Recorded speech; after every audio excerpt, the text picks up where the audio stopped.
Good morning बच्चों। आज मैं डायमेंशनल एनालिसिस का एप्लीकेशन का नेक्स्ट वीडियो बना रहा हूं, जिसमें कुछ न्यूमेरिकल के साथ एग्जांपल मैं देने जा रहा हूं। एक न्यूमेरिकल आज सॉल्व करते हैं। हम इसको ऐसे समझते हैं, ए एयर बबल फॉर्म्ड, इसको हम न्यूमेरिकल को हम ऐसे थोड़ी समझते हैं। देखते, किसी वाटर में यदि एक्सप्लोजन हम करते हैं तो उसमें क्या होता है, कुछ सपोज किसी जगह हम ये वाटर है, इसमें कहीं एक्सप्लोजन कराते हैं, विस्फोट कराते हैं, तो इससे कुछ बबल निकलते हैं। बबल जो है ऑसिलेट करता है, ऑसिलेट करके इधर उधर निकलता है। तो ऑसिलेशन जो होता है उसमें उसका जो टाइम पीरियड होता है वो डिपेंडेंट होता है, एयर बबल के टाइम पीरियड डिपेंडेंट होता है pressure, density of liquid and energy developed by explosion. इसी को हम इस तरह से लिख सकते हैं, air bubble formed by explosion inside water perform oscillation। इस क्वेश्चन को आप इस तरह से लिख सकते हैं,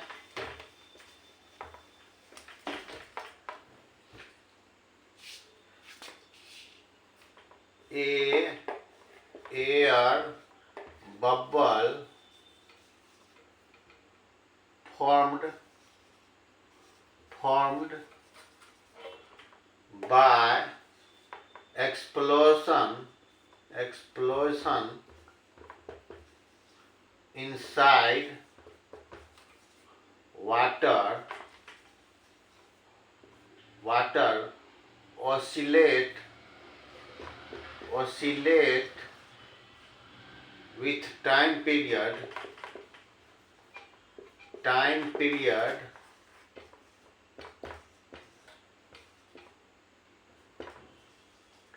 t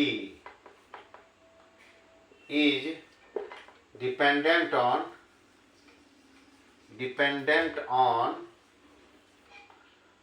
pressure and density of liquid water and energy developed by explosion। इस तरह के न्यूमेरिकल का इस तरह से पूछे जाते हैं, हम आपको बताते हैं।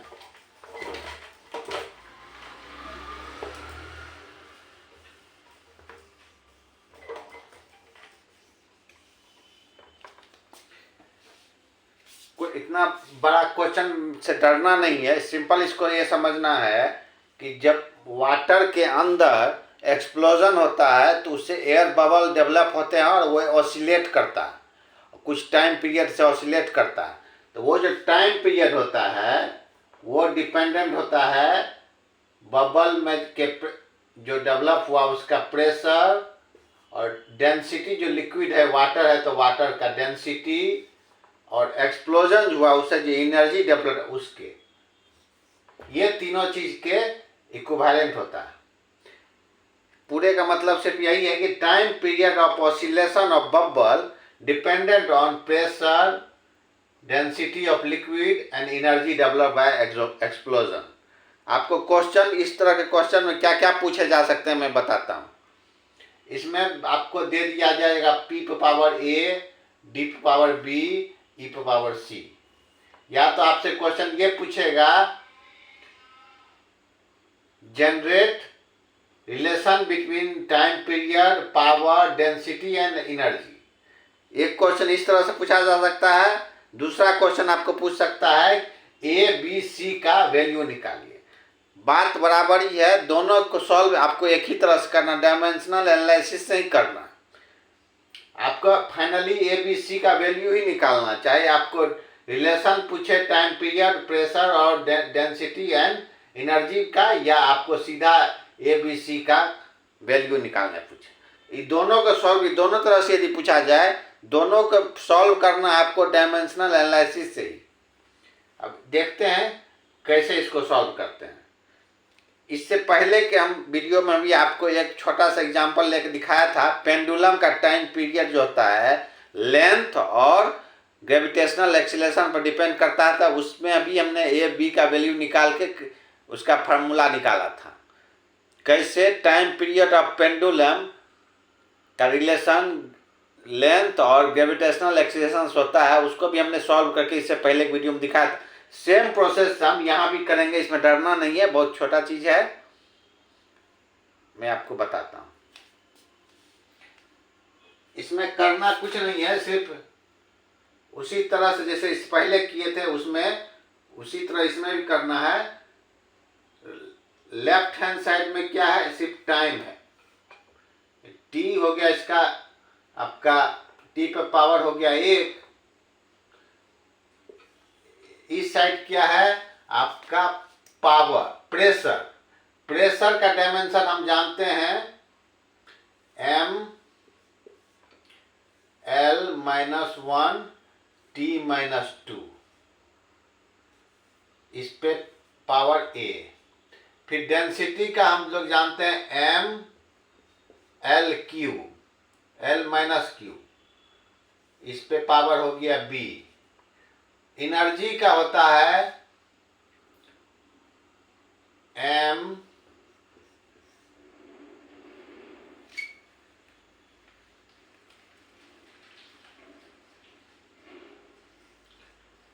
L²। देखिए ये सारे कुछ बेसिक डायमेंशन होते हैं फिजिकल क्वांटिटी, जिसको कि आपको याद रखना है, जिससे कि आपको न्यूमेरिकल सॉल्व करने में टाइम कम लगे। T-2, इस पे पावर हो गया थोड़ा c। अब देखिए इसको हम सॉल्व करेंगे। लेफ्ट हैंड साइड में क्या है, सिर्फ t है, पे पावर m है। इस पे इधर m नहीं है तो m पे पावर क्या हो गया 0। l नहीं है तो l पे पावर क्या हो गया 0। अब देखिए इस तीनों में m है, m के पावर को एक जगह कैलकुलेट कर लेंगे। क्या हो गया, m यहाँ पे है, m पे यहाँ पे पावर क्या है a, इसमें पावर क्या हो जाएगा b।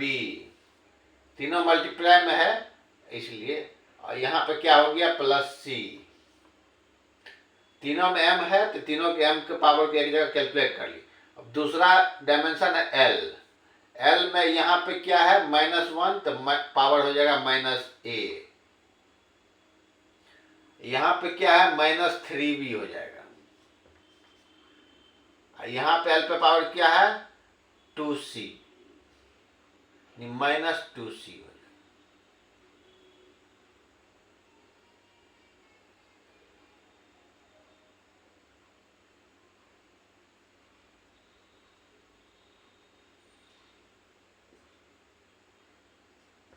-2c।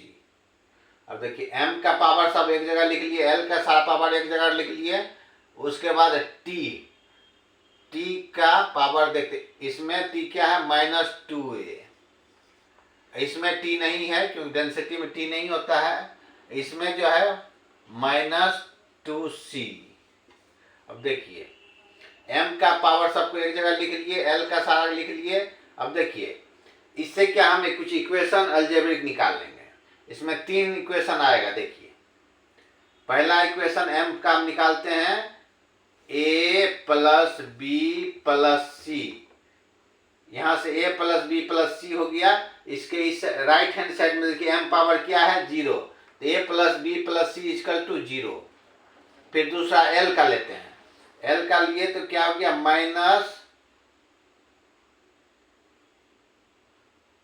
-a -3b -2c। Equal to L पे इधर भी पावर क्या है 0।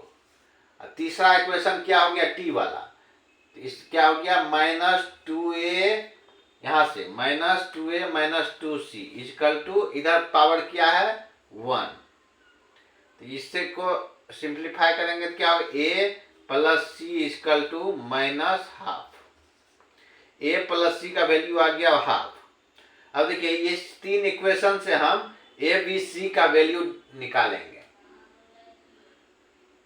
जब इस तीनों को सॉल्व करेंगे अलजेब्रिक, तो हमको a b c का वैल्यू निकाल लेना है। a b c का वैल्यू निकाल के इसमें पुट करेंगे। तो यदि आपको क्वेश्चन पूछता है सिर्फ a b c का वैल्यू निकालिए, तो आंसर आपका वही हो गया। लेकिन अगर टाइम पीरियड, प्रेशर, डेंसिटी और एनर्जी में रिलेशन मांगता है, तो उस ए बी सी के वैल्यू को यहाँ पुट कीजिए, उसके अनुसार इसका रिलेशन बता दीजिए। ठीक है, इसमें कुछ होता नहीं, सिर्फ अलजेब्रिक आपको ये ए बी सी का वैल्यू निकालना है। बहुत आसान होता है निकालना, सॉल्व करना। थोड़ा जगह का अभाव, अभी हम नहीं निकाल रहे हैं, ये आप अपने से आप निकाल सकते हैं, कोई बड़ी चीज नहीं है।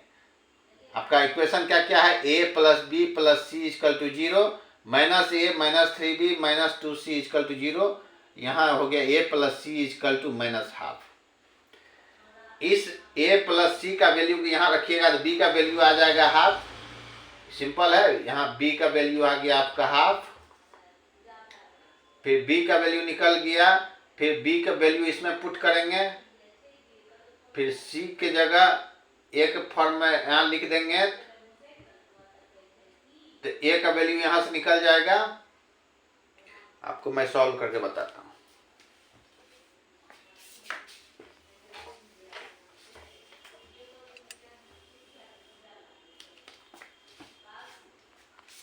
देखिए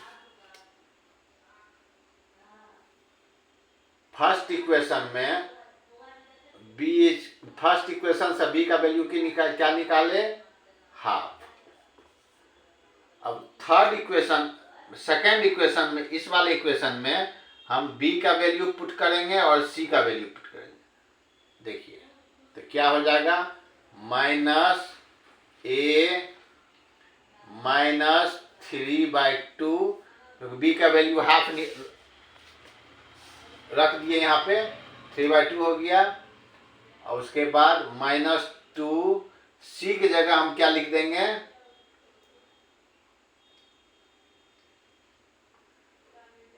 2c है, तो c की जगह हम लिख सकते हैं -हाफ -1, -हाफ -1।